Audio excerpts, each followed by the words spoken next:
Let's look at our pivot points. So we have bounding box, center, 3D cursor, individual origins, median point, active element. These can come in handy. Let's grab a cube. No, let's do a plane.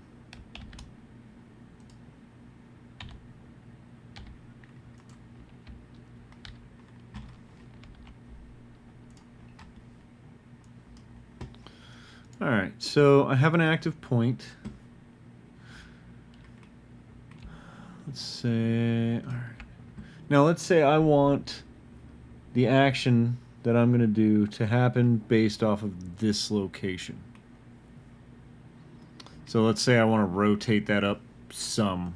I can come over here to active element, and I can rotate it on the X, right? So it's all going to happen from that active point. Right?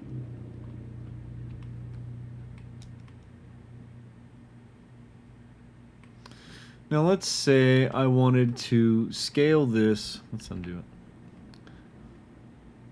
from the middle of that. So I can put that on median point, which is what it was. And let's scale it on the Y. So it's going to average the distance from one edge to the other, well, one point to the other, and find the center there.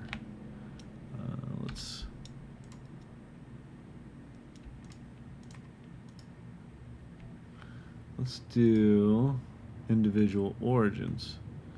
So, well, let's look at something first. Let's put it back on median point. Let's scale this in the Y, right? So it scales everything down in the Y.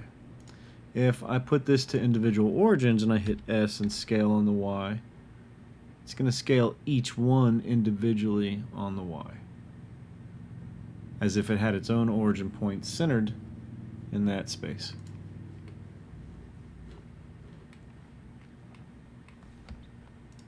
That's handy. Bounding box is going to find the center there. Now, my bounding box is here, so you can see what's going on there. I'm going to leave that at median point.